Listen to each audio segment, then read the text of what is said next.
Les punaises des bois. Les abeilles n'en font même pas cas. Pourtant, elle doit avoir une odeur particulière. Hein. Allez, on va essayer de en jeter un peu pour voir. Elle est toute morte. Ah non, elle se réveille.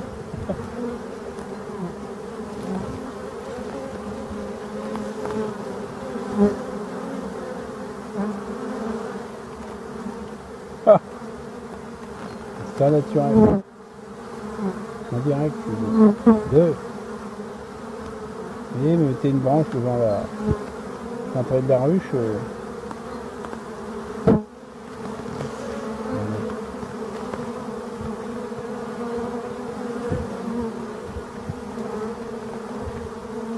vais jeter la punaise un peu plus loin quand même.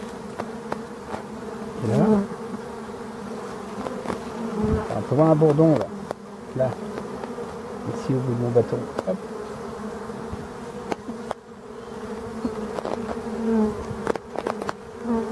Oh, je les adore ces abeilles. Vraiment. Je n'ai pas une qui m'agresse, je n'ai pas une qui m'attaque.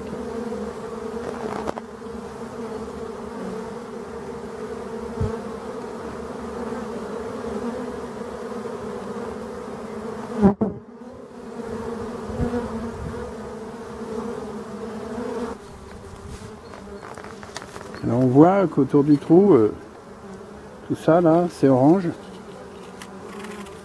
Et ben c'est avec leurs pattes, hein, c'est de la propolis, c'est-à-dire que c'est propre à l'extérieur. Quand ils arrivent avec la propolis, elles en déposent un petit peu et voilà.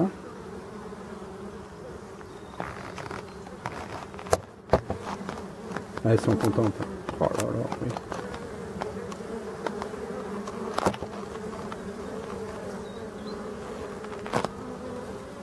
Ah, c'est beau ça.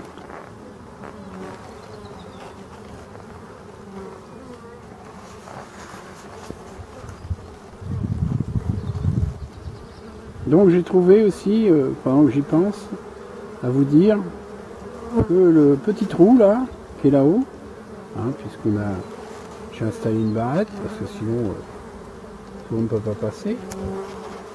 Mais par contre, pour le frelon, c'est qu'elles sont à l'intérieur, et il y a 2 abeilles ou 3 qui sont à l'intérieur. On voit juste, quand il y avait des frelons, juste le petit bout de la tête là, dans le noir à l'intérieur, et dès qu'un frelon s'approche de ça, clac, elle mettait comme des coups de boule, comme des coups de tête, et le frelon partait sans prendre d'abeille.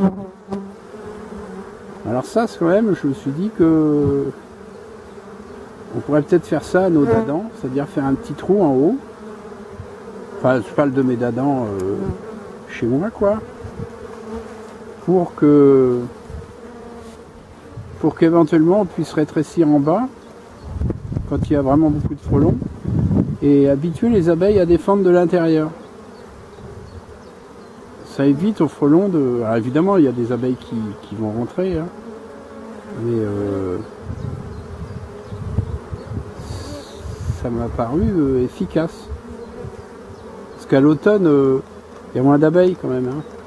Ah ouais, là ça travaille. Ouais.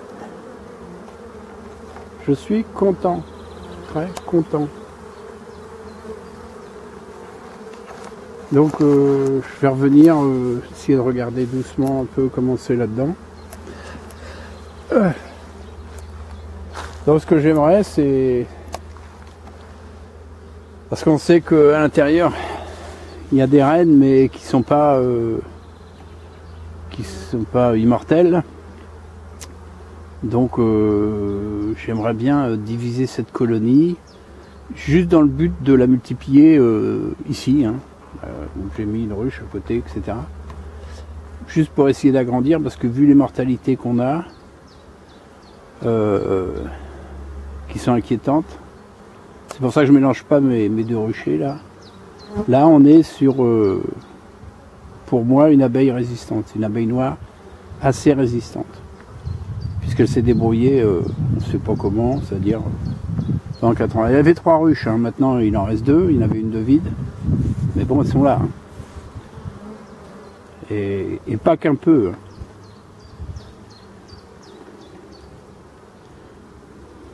Donc c'est une leçon. Moi j'ai pris une leçon avec ces abeilles-là.